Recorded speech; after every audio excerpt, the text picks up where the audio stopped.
ഇതൊക്കെയാണ് അഴകളവുകൾ. ഈ രീതിയിലൂടെയാണ് നമ്മൾ സമൂഹത്തിന് മുന്നിൽ പ്രസൻറ്റ് ചെയ്യപ്പെടേണ്ടത്. നമ്മുടെ ഒരു മാനസികാവസ്ഥയിലും നമ്മുടെ ചിന്താഗതിയിലുമാണ് മാറ്റം വരേണ്ടത്. ഏറ്റവും അടുത്ത അമ്മ അല്ലെങ്കിൽ അച്ഛൻ, സഹോദരൻ, ചേച്ചി, ഇവരിൽ നിന്നൊക്കെ ആയിരിക്കും ഒരുപക്ഷെ നമുക്ക് അത് കേൾക്കേണ്ടി വരും. അതിൽ നിന്ന് കിട്ടുന്ന ഒന്ന് ആനന്ദം. ഒരു മെൻ്റൽ ട്രോമയിലേക്ക് വരെ പോകുന്ന ഒരു സാഹചര്യം ഉണ്ടായിട്ടുണ്ടല്ലോ. നിയമത്തിൻ്റെ പരിധിയിൽ വിധേയമാക്കുന്നത് കൊണ്ട് പല കുറ്റകൃത്യങ്ങളും തുടച്ചു നീക്കപ്പെടുന്ന ഒരു സാഹചര്യം ഒരു സമൂഹത്തിലുമില്ല. ഒരു പ്രായം കഴിയുമ്പോഴേക്കും നമ്മുടെ ശരീരത്തിലെ മെറ്റബോളിസം റേറ്റ് കുറയും. സ്ത്രീധന പീഡനം പോലെ തന്നെയാണ് ഈ ബോഡി ഷേമിങ്ങും എന്നുള്ളതാണ് ഇപ്പോൾ പുറത്തു വരുന്ന കണക്കുകൾ.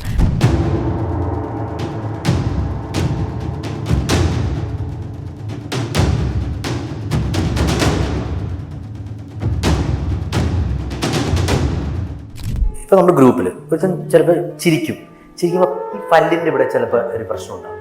അപ്പോൾ നമ്മൾ എന്താ കൊന്തറപ്പല്ലാണുള്ള കോമഡി, അവൻ്റെ ലൈഫിൽ നിന്ന് ചിരി നഷ്ടപ്പെടും. ഇത്രയും പേര് കളിയാക്കുന്നുണ്ട്. എത്രയോ പേര് ചിരി നഷ്ടപ്പെട്ടുള്ളതെന്ന് അറിയും. അവൻ്റെ ഏറ്റവും ബ്യൂട്ടിഫുൾ ആയിട്ടുള്ളൊരു സാധനമാണ് ചിരി. അതവൻ്റെ ലൈഫിൽ പോയി പോകും ഈ കളിയാക്കലാണ്. നീ പൊടി തടിച്ചി കേട്ടിട്ട് എന്നാ തോന്നുന്നു? വെരി ചീപ്പ് അല്ലേ? ഇതൊക്കെ മൈൻഡ് ചെയ്യേണ്ട കാര്യമില്ലല്ലോ. ഇതൊക്കെ കമൻസ് ആണ് ഇൻസ്റ്റാഗ്രാമിൽ. എൻ്റെ പ്രൊഫൈലിൽ വന്നിട്ട് എന്നെ തടിച്ചെന്നും വിളിച്ച് എന്നെ ആക്ഷേപിക്കുന്നതിന് തുല്യമല്ല. അത് ഓരോ ഈ പ്രസവത്തിന് ശേഷം വണ്ണം വെക്കുന്ന സ്ത്രീകളെ, അമ്മമാരെ ആക്ഷേപിക്കുന്ന തുല്യമാണ്. 2, മെനോപോസ് കഴിഞ്ഞിട്ടുള്ള സ്ത്രീകളെ ആക്ഷേപിക്കുന്ന തുല്യമാണ്. 3, ക്യാൻസർ വന്ന് ഹോർമോണൽ തെറാപ്പി ചെയ്യുന്ന പേഷ്യൻസിനെ കളിയാക്കുന്നതിനും തുല്യമാണ്. നമസ്കാരം, എല്ലാ പ്രേക്ഷകർക്കും വനിതാ ജംഗ്ഷനിലേക്ക് സ്വാഗതം.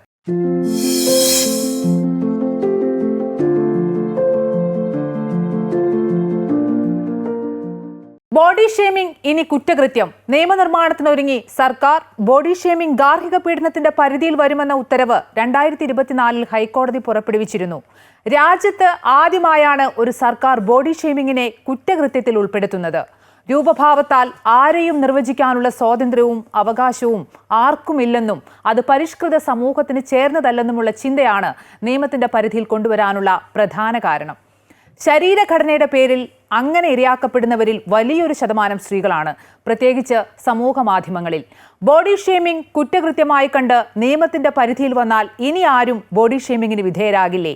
മാറ്റം എവിടെ നിന്ന് തുടങ്ങണം? ഈ വിഷയമാണിന്ന് വനിതാ ജംഗ്ഷനിൽ. തടിച്ചിട്ടുള്ളവർ അവരെ കളിയാക്കണേ, അത് നമ്മൾ ചെയ്യാൻ പാടില്ല.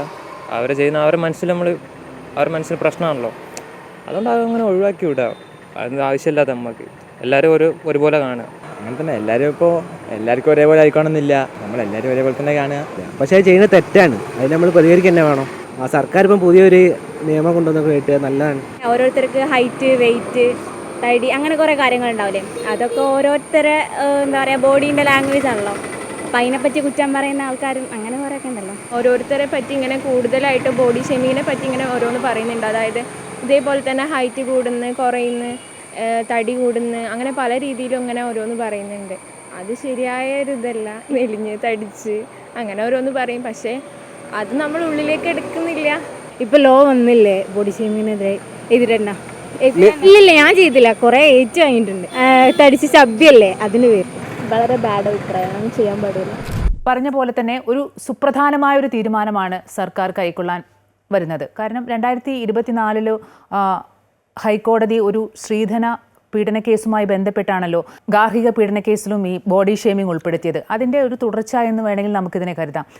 നമ്മൾ എല്ലാ ദിവസവും ഭൂരിഭാഗം ആളുകളും ഒരു തലത്തിൽ അല്ലെങ്കിൽ മറ്റൊരു തരത്തിൽ ബോഡി ഷേമിങ്ങിന് വിധേയരാകുന്നുണ്ട്. ഇപ്പോൾ എടുത്തു പറഞ്ഞ പോലെ തന്നെ കൂടുതൽ സ്ത്രീകളാണ്, പക്ഷേ സ്കൂളിൽ നിന്ന് കുട്ടികൾ മുതൽ പുരുഷന്മാരടക്കം ഇതിന് വിധേയരാകുന്നുണ്ട്. അപ്പോൾ ഏറ്റവും പ്രധാനപ്പെട്ട ഒരു തീരുമാനം എന്തായാലും ഒരു പരിഷ്കൃത സമൂഹത്തിലെ ഒരു വലിയ മാറ്റത്തിൻ്റെ തുടക്കം അല്ലെങ്കിൽ ഒരു പടി എന്നൊക്കെ നമുക്കിതിനെ വിശേഷിപ്പിക്കാം. അപ്പോഴും നമ്മൾ സൂചിപ്പിച്ച പോലെ തന്നെ അതിൽ എത്രത്തോളം ഒരു മാറ്റം ഉണ്ടാകും. നിയമത്തിൻ്റെ പരിധിയിൽ വിധേയമാക്കുന്നത് കൊണ്ട് പല കുറ്റകൃത്യങ്ങളും തുടച്ചു നീക്കപ്പെടുന്ന ഒരു സാഹചര്യം ഒരു സമൂഹത്തിലുമില്ല. അങ്ങനെയാണെങ്കിൽ നമ്മുടെ നാട്ടിൽ ക്രൂരകൃത്യങ്ങളും മറ്റ് സംഭവങ്ങളൊന്നും നടക്കാൻ പാടില്ല.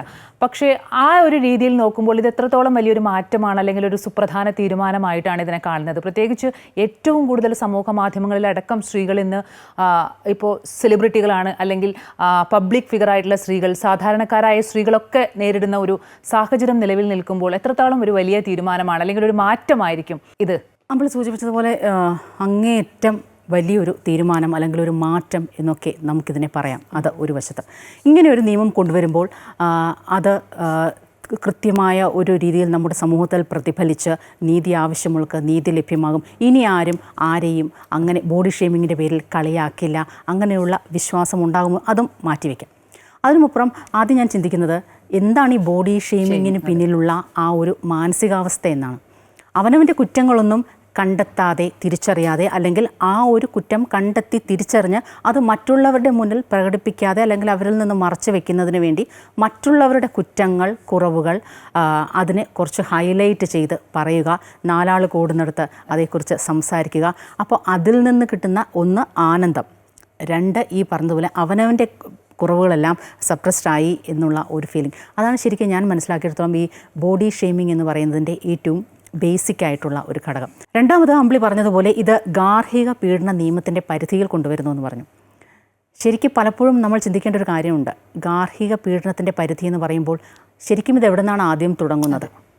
പലപ്പോഴും നമ്മുടെ വീടുകളിൽ നിന്ന് തന്നെ, അല്ലെങ്കിൽ നമുക്ക് ഏറ്റവും അടുത്ത അമ്മ അല്ലെങ്കിൽ അച്ഛൻ, സഹോദരൻ, ചേച്ചി, ഇവരിൽ നിന്നൊക്കെ ആയിരിക്കും ഒരുപക്ഷെ നമുക്ക് അത് കേൾക്കേണ്ടി വരിക. നീ എന്താണ് ഇങ്ങനെ കറുത്തിരിക്കുന്നത്, കുറച്ച് മഞ്ഞളൊക്കെ എടുത്ത് തേക്ക്, നിൻ്റെ മുടി എന്താ ഇങ്ങനെ കോല് പോലെ, അതിനെന്തെങ്കിലുമൊക്കെ ചെയ്യും. നമ്മുടെ അമ്മമാരായിരിക്കും ഒരുപക്ഷെ പറഞ്ഞു തുടങ്ങുന്നത്. അപ്പം കുഞ്ഞായിരിക്കുമ്പോൾ മുതലേ ഇതിൻ്റെ എനിക്കെന്തൊക്കെയോ ഇന്ന പ്രശ്നമുണ്ട്, എൻ്റെ നിറത്തിന് ഇങ്ങനൊരു കുഴപ്പമുണ്ട്, എൻ്റെ മുടി ഇങ്ങനെയാണ്, എൻ്റെ പല്ലിങ്ങനെ തള്ളിയതാണ്, ഇവളെ 7ാം ക്ലാസ്സിലാകുമ്പോൾ ഈ പല്ലിന് കമ്പി ഇടിക്കണം. ചിലരൊക്കെ പറയും അപ്പം എനിക്ക് പല്ലിങ്ങനെ പ്രശ്നമാണ്. അങ്ങനെ ഒരു അറിയാതെ ഇതിൻ്റെ ഒരു വിത്ത് ആ കുഞ്ഞു മനസ്സിലേക്ക്, അത് പെൺകുട്ടിയാണെങ്കിൽ അത് ആൺകുട്ടികളാണെങ്കിൽ പോലും, നീ എന്താണ് ഇങ്ങനെ കറുത്തിരിക്കുന്നത്, കൈയും കാലും ശോഷിച്ചിരിക്കുന്നത്, ഇങ്ങനെയൊക്കെ തലമുടിയൊക്കെ ചപ്രത്തലയായിട്ടിരിക്കുന്നത്, ഇതെല്ലാം ഇവരുടെയൊക്കെ മനസ്സിൽ ചെറിയ തോതിൽ അല്ലെങ്കിൽ വലിയ തോതിൽ ഒരു ചെറിയ വിത്ത് അപ്പോഴേ മുളപ്പിക്കുന്നുണ്ടാകും. ആ കോംപ്ലക്സോട് കൂടിയാണ് പിന്നെ അടുത്ത കൗമാരത്തിലേക്ക് കിടക്കുന്നത്. കൗമാരത്തിലെത്തുമ്പോൾ സ്വാഭാവികമായി ഒരുപാട് ഹോർമോണൽ ചേഞ്ചസിൻ്റെയൊക്കെ ഭാഗമായി നമ്മുടെ ചിന്തകളൊക്കെ അങ്ങോട്ടും ഇങ്ങോട്ടും വലിയ രീതിയിൽ നമുക്ക് ചുറ്റുമുള്ളവരുമായിട്ടൊക്കെ ഒരു കമ്പാരിസൺ വരുന്ന പ്രായമാണ് അതൊക്കെ. അപ്പം ഈ നേരത്തെയുള്ള ഈ സംഭവങ്ങളെല്ലാം ഉള്ളിലുണ്ട്. അതിനോടൊപ്പം എനിക്കത്ര നിറമില്ലേ, എനിക്കത്ര മുടി, എനിക്കത്ര പൊക്കമില്ലേ, ഞാൻ എത്ര പൊക്കം കൂടിയതാണോ, അങ്ങനെയുള്ള ചിന്തകളും കൂടിയാകുമ്പോൾ കൗമാരം കടന്നടുത്ത യൗവനത്തിലേക്കാകുമ്പോൾ അത് ചൂണ്ടിക്കാണിക്കാൻ ഒരു സൊസൈറ്റിയാണ്. ഇതുവരെ നമ്മുടെ ഉള്ളിൽ തോന്നിയത് പരസ്യമായി വ്യക്തമായി നമുക്ക് ചുറ്റുമുള്ളവർ ചൂണ്ടി പറയുകയാണ്. അത് പ്രത്യേകിച്ച് നമുക്ക് ഒരുപക്ഷെ ഏറ്റവും അടുപ്പമുള്ളവരുടെ ഒരു സർക്കിളിൽ നിന്നാകാം, അല്ലെങ്കിൽ ഓഫീസിൽ നിന്നാകാം. അങ്ങനെ ഒരു തരത്തിലുള്ള ആനന്ദം ഈ ബോഡി ഷെയ്മിങ് എന്ന് പറയുന്ന അതുകൊണ്ട് ഇത് ചൂണ്ടിക്കാണിക്കപ്പെടുന്നവന് അല്ലെങ്കിൽ പറയുന്നവന് ഉണ്ടാകുന്നു എന്നത് ഏറ്റവും വലിയ കാര്യമാണ്. പക്ഷേ ഇതിൻ്റെയൊക്കെ അപ്പുറം പലപ്പോഴും ആണിൻ്റെ ശരീരവും പെണ്ണിൻ്റെ ശരീരവും, പ്രത്യേകിച്ചും ഈ വണ്ണം കൂടുന്നതിനെ കുറിച്ചാണ്, നിറത്തിനെ കുറിച്ചാണ് സ്ത്രീകൾ ഏറ്റവും കൂടുതലായി ബോഡി ഷെയ്മിങ് നേരിടേണ്ടത്. ഈ കാണുന്ന അല്ലെങ്കിൽ ഈ കുറ്റങ്ങളൊക്കെ പറയുന്ന, ഈ കളിയാക്കുന്ന ആളുകളൊന്നും ഒരിക്കലും സ്ത്രീയുടെ ശരീരം പോലെയല്ല പുരുഷൻ്റെ ശരീരം. പലപ്പോഴും നമ്മൾ പറയാറുണ്ട് മമ്മൂട്ടി, മോഹൻലാലും ഒക്കെ ഈ പ്രായമായിട്ടും ദേ ഇങ്ങനെ ഇരിക്കുന്നു. പക്ഷെ അതിനേക്കാൾ എത്രയോ ചെറുപ്പക്കാരികളായ സ്ത്രീകൾ അല്ലെങ്കിൽ നടിമാർ അവർ ദേ ഇങ്ങനെ ഇരിക്കുന്നു എന്ന് ഒരു കമ്പാരിസൺ. എപ്പോഴും മനസ്സിലാക്കേണ്ട ഒരു കാര്യം, ഒരിക്കലും ആണിൻ്റെയും പെണ്ണിൻ്റെയും ശരീര അവസ്ഥകളോ അല്ലെങ്കിൽ ശാരീരിക സ്ഥിതിയോ ഒന്നുമല്ല. എക്സ്ട്രീംലി ഡിഫറെൻ്റ് ആയിട്ടുള്ള 2 കാര്യങ്ങളാണ്. പക്ഷേ അസുഖങ്ങളാകാം, അല്ലെങ്കിൽ പലപ്പോഴും സ്ട്രെസ് ഹോർമോൺസിൻ്റെ റിലീസ് കൊണ്ടാകാം. പിന്നെ നമ്മൾ ഒരു പ്രായം കഴിയുമ്പോഴേക്കും നമ്മുടെ ശരീരത്തിലെ മെറ്റബോളിസം റേറ്റ് കുറയും, പ്രത്യേകിച്ച് സ്ത്രീകൾക്ക്. അതിൻ്റെ ഒരു പ്രതിഫലനമാകാം. പക്ഷേ അതിനൊക്കെ മറികടന്ന് നമ്മൾ വേറൊരു തലത്തിലേക്കാണ് പലപ്പോഴും സ്ത്രീകൾ പോവുക. വണ്ണം കൂടിയ ഭാര്യയെ കളിയാക്കിയൊക്കെ ഭർത്താവ് അല്ലെങ്കിൽ പറയുമ്പോഴും സംസാരിക്കുമ്പോഴും ഒക്കെ ആ ഫാമിലിയിൽ ഒരു കുഞ്ഞുങ്ങളെ തന്ന് അവരുടെ എല്ലാ കാര്യവും നോക്കി സ്വന്തം ശരീരവും ആരോഗ്യവും ഒന്നും നോക്കാതെ ഞാനിങ്ങനെ നിൽക്കുന്നത് കൊണ്ടാണ് എൻ്റെ ഈ അവസ്ഥ എന്ന ഒരു മറുപുറം കൂടിയുണ്ട് എന്ന് ഈ ചൂണ്ടിക്കാണിക്കപ്പെടുന്ന, അല്ലെങ്കിൽ ഈ ആരാണോ നമുക്ക് ഏറ്റവും അടുത്ത, ഒരുപക്ഷെ അത് കുടുംബത്തിൽ നിന്നാകാം അല്ലെങ്കിൽ ഏറ്റവും അടുത്ത സുഹൃത്തുക്കളാം, ഇവർ ചിന്തിക്കേണ്ടത് അങ്ങേയറ്റം ആവശ്യമായ ഘടകമാണ്.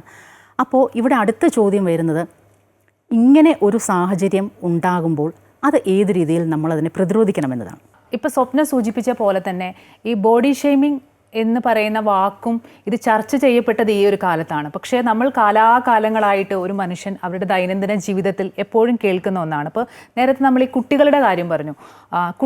നമ്മളൊരു ചെറുപ്പകാലം തൊട്ടേ ഇത് കേൾക്കുകയാണ്, പ്രത്യേകിച്ച് വീട്ടിൽ നിന്ന് അല്ലെങ്കിൽ സുഹൃത്തുക്കളിൽ നിന്ന്, പ്രിയപ്പെട്ടവരിൽ നിന്ന്. അങ്ങനെയാണ് പല കുട്ടികളും ഇത് ഒരു മെൻ്റൽ ട്രോമയിലേക്ക് വരെ പോകുന്ന ഒരു സാഹചര്യം ഉണ്ടായിട്ടുണ്ടല്ലോ. കാരണം ഒരു ആത്മവിശ്വാസക്കുറവ് അല്ലെങ്കിൽ ഒരു സോഷ്യൽ ആൻസൈറ്റിയിലേക്കൊക്കെ കടന്നു പോകുന്നത് ഈ ഒരു ആത്മഹത്യയിൽ വരെ കൊണ്ടെത്തിക്കാറുണ്ട് അതെ, ആത്മഹത്യയിലേക്ക് വരെ. കഴിഞ്ഞ വർഷവും ചെന്നൈയിൽ ഒരു കുട്ടി ഇതേപോലെ ആൺകുട്ടിയാണ്. അതെ ആ രീതിയിലേക്ക് പോകുന്ന ഒരു സാഹചര്യം ഉണ്ടായി. സ്ത്രീധന പീഡനം പോലെ തന്നെയാണ് ഈ ബോഡി ഷേമിങ്ങും എന്നുള്ളതാണ് ഇപ്പോൾ പുറത്തു വരുന്ന കണക്കുകൾ. പക്ഷേ ഇതിനെ ഏത് രീതിയിൽ പ്രതിരോധിക്കുമെന്ന് ചോദിച്ചാൽ ഈ അടുത്ത കാലത്താണ് നമ്മുടെ മുൻ ചീഫ് സെക്രട്ടറി ശാരദ മുരളീധരൻ അതെ തുറന്നു പറഞ്ഞത്. അതേപോലെ തന്നെ ഗായിക സയനോര. പക്ഷെ ഇവരൊക്കെ ഈ വിവേചനത്തെ അതിജീവിച്ച് വളരെ ആത്മവിശ്വാസത്തോടെ മുന്നോട്ട് പോയി. അങ്ങേറ്റം കഴിവുള്ള ഒരു നൃത്ത അധ്യാപകനെ അതെ ഒരു കാക്കയുടെ നിറം അതെ പെറ്റതള്ള സഹിക്കില്ല എന്നൊക്കെ പറഞ്ഞ് വിമർശിച്ചു. പക്ഷെ അതിന് കേരളം ഒറ്റക്കെട്ടായി പ്രതികരിച്ചു. അതൊരു വലിയ മൂവ്മെന്റ് ആയിരുന്നു. അതുപോലെ തന്നെ അങ്ങനെ ഒരു പ്രതികരണത്തിലൊന്നും ഇത്തരത്തിലുള്ള കളിയാക്കലുകളോ അല്ലെങ്കിൽ ഇത്തരത്തിലുള്ള ബോഡി ഷേമിങ്ങോ ഒന്നും നിൽക്കുന്നില്ല, തടയപ്പെടുന്നില്ല എന്നാണ്. ഒരു പക്ഷേ ഒരു പൊതുസമൂഹത്തിൽ അങ്ങനെ പറഞ്ഞാൽ ചിലപ്പോൾ എൻ്റെ ഇമേജിന് കോട്ടം തട്ടും. പക്ഷേ ഒരു തരം കിട്ടിയാൽ ഇത് കളിയാക്കാനുള്ള ഒരു ചാൻസും അത് മിസ്സാക്കാത്ത ഒരു സൊസൈറ്റി തന്നെയാണ്. ഇത്തരത്തിലുള്ള നിയമങ്ങളും കാര്യങ്ങളും ഒക്കെ കൊണ്ടുവരുമ്പോൾ അത് ഏത് രീതിയിൽ പ്രാവർത്തിക്കും ഞാൻ മനസ്സിലാക്കുന്നതനുസരിച്ചാണെങ്കിൽ ഇത് അവനവന് സ്വയം തോന്നേണ്ട ചിന്താഗതിയിൽ ഒരു മാറ്റം കാര്യമാണ്. ചിന്താഗതിയിൽ തോന്നേണ്ട ഒരു കാര്യമാണ്. പ്രത്യേകിച്ച് നമുക്ക് ചുറ്റും കാണുന്ന സമൂഹവും സൊസൈറ്റിയും TV തുറന്നാൽ കാണുന്ന ആഡുകളെല്ലാം നമുക്ക് എങ്ങനെ ഫെയർ ആകാം, നിങ്ങൾക്ക് എങ്ങനെ ഗ്രീൻ ടീ കുടിച്ച് സ്ലിം ആകാം. അപ്പോൾ ഇതൊക്കെയാണ് അഴകളവുകൾ. ഈ രീതിയിലൂടെയാണ് നമ്മൾ സമൂഹത്തിന് മുന്നിൽ പ്രസൻറ്റ് ചെയ്യപ്പെടേണ്ടത്, ഈ രീതിയിലൂടെയാണ് കാണപ്പെടേണ്ടത് എന്ന രീതിയിലുള്ള തെറ്റായ ധാരണകൾ എങ്ങനെയോ അറിഞ്ഞോ അറിയാതെയോ നമ്മൾ കുത്തിവെക്കുകയാണ് നമ്മുടെ ഏറ്റവും താഴെത്തട്ടിൽ വളർന്നു വരുന്ന ആ കുഞ്ഞുങ്ങളിൽ നിന്ന് പോലും. ശരിക്കും അവിടെ മുതലാണ് ഒരു മാറ്റം കൃത്യമായി തുടങ്ങേണ്ടത് എന്നാണ് ഞാൻ മനസ്സിലാക്കുന്നത്. ഈ നിയമങ്ങളും കാര്യങ്ങളും ഒക്കെ കൊണ്ടുവരുമ്പോൾ ഒറ്റയും തെറ്റിയും ഇതിൻ്റെയൊക്കെ ശിക്ഷാ പരിധി എത്രയാണ് എന്ന് സംബന്ധിച്ചൊന്നും ഇപ്പോഴും ഡീറ്റെയിൽസ് ഒന്നും പുറത്തു വന്നിട്ടില്ല. അപ്പോൾ ഏറ്റവും താഴെത്തട്ടിൽ കുഞ്ഞുങ്ങൾ മുതൽ അടിസ്ഥാന അതായത് നമ്മുടെ വീടുകളിൽ നിന്ന് തന്നെയാണ്. ഞാൻ ചുരുക്കത്തിൽ പറഞ്ഞാൽ നമ്മുടെ മകനെ ആയാലും മകളെ ആയാലും നീ സൊസൈറ്റിയെ കാണേണ്ടത് ഇങ്ങനെയാണ്, നീ ഒരു പെൺകുട്ടിയെ കാണേണ്ടത് ഇങ്ങനെയാണ്, നീ ഒരു ആൺകുട്ടിയെ കാണേണ്ടത് ഈ രീതിയിലാണ് എന്ന് നമ്മുടെ കുഞ്ഞുങ്ങളെ പറഞ്ഞ് പഠിപ്പിച്ച്. കാരണം നമുക്ക് ഈ എല്ലാ ഒരു 1000 കുടത്തിൻ്റെ വായടയ്ക്കാം, ഒരു മനുഷ്യൻ്റെ നാവടയ്ക്കാൻ പറ്റില്ല എന്ന് പറയുന്നത് പോലെ സമൂഹത്തിനെ അപ്പാടെ നമുക്ക് തിരുത്താനും എടുക്കാനും ഒക്കെ സാധിക്കില്ല. അതിന് പരിമിതികളുണ്ടാകാം, നിയമങ്ങളും ആവശ്യമാണ്. പക്ഷേ അവിടെയാണ് നമ്മുടെ കുടുംബത്തിൽ നിന്ന് നമ്മളിൽ നിന്ന് കുറച്ച് തിരിച്ചറിവാകണം. നമുക്കതൊക്കെ സ്വയം തീരുമാനിക്കാൻ. ഈ പറയുന്ന കറുപ്പും വെളുപ്പും പൊക്കം കുറവും പൊക്കമില്ലായ്മയൊന്നുമല്ല എൻ്റെ കഴിവ്. എൻ്റെ കഴിവ് അതിനും അപ്പുറമാണ്. അതാണ് കാണേണ്ടത്. അത് കാണുന്നവൻ്റെ കണ്ണിലെ സൗന്ദര്യം പോലെയാണ് ആ കഴിവാണ് കാണേണ്ടത് എന്ന രീതിയിൽ ഒരുപക്ഷെ വളർത്തിയെടുക്കേണ്ടത് നമ്മുടെ കുടുംബത്തെയും തന്നെയായിരിക്കും. തീർച്ചയായും. അതായത് സ്വപ്ന പറഞ്ഞ പോലെ തന്നെ നമ്മൾ ഈ നിയമത്തെ സ്വാഗതം ചെയ്യുന്നതോടൊപ്പം തന്നെ നമ്മുടെ ഒരു മാനസികാവസ്ഥയിലും നമ്മുടെ ചിന്താഗതിയിലുമാണ് മാറ്റം വരേണ്ടത്. നമ്മുടെ ഒരു സ്കൂൾ സംവിധാനം നോക്കുകയാണെങ്കിൽ pre-KG ആണ്. അവിടെ നിന്ന് തന്നെ കുട്ടികളിൽ നിന്ന് ഇത് തുടങ്ങണം, പാഠ്യപദ്ധതിയിൽ ഉൾപ്പെടുത്തണം. ആ രീതിയിലാണ് സമൂഹത്തിലൊരു വലിയ മാറ്റം ഉണ്ടാകേണ്ടത്. ആ രീതിയിൽ നമുക്ക് ഇതിന് അങ്ങനെ ഒരു മാറ്റം ഉണ്ടാകും. അല്ലെങ്കിൽ വരും തലമുറയ്ക്കും ആത്മവിശ്വാസത്തോടും അതുപോലെ തന്നെ ആത്മാഭിമാനത്തോടും കൂടി ജീവിക്കാൻ പറ്റുന്ന, അല്ലെങ്കിൽ അത്തരത്തിലൊരു ബോഡി ഷേമിംഗ് ഇല്ലാതെ മുന്നോട്ട് പോകാൻ അവർക്ക് വളരാൻ കഴിയട്ടെ എന്ന് നമുക്ക് പ്രതീക്ഷിക്കാം. തീർച്ചയായും നമ്മുടെ സമൂഹത്തിൽ ഇനിയുള്ള തലമുറയെങ്കിലും ബോഡി ഷേമിങ്ങിന് ഇരകളാകാതെ വളരേണ്ടതുണ്ട്. മറ്റുള്ളവരുടെ ശരീരം നിങ്ങളുടെ സൗന്ദര്യ സങ്കല്പങ്ങളെയൊക്കെ തൃപ്തിപ്പെടുത്തുന്നില്ല എങ്കിൽ മിണ്ടാതിരിക്കുന്നതാണ് ഏറ്റവും നല്ലത്. അല്ലാതെ അത് പറഞ്ഞ് തമാശ പറയാനോ അല്ലെങ്കിൽ പരിഹസിക്കാനോ പോയാൽ അഴി എണ്ണേണ്ടി വരുമെന്നത് ഉറപ്പാണ്. പൊതുസമൂഹത്തിൻ്റെ സൗന്ദര്യ സങ്കല്പത്തെ തൃപ്തിപ്പെടുത്തുന്നില്ല എന്ന കാരണത്താൽ ഒരാൾക്കും അരക്ഷിതാവസ്ഥ അനുഭവപ്പെടാൻ പാടില്ല. ബോഡി ഷേമിംഗ് കുറ്റകൃത്യമാകുമ്പോൾ എല്ലാവർക്കും ആത്മവിശ്വാസത്തോടെ ആത്മാഭിമാനത്തോടെ ജീവിക്കാൻ കഴിയട്ടെ.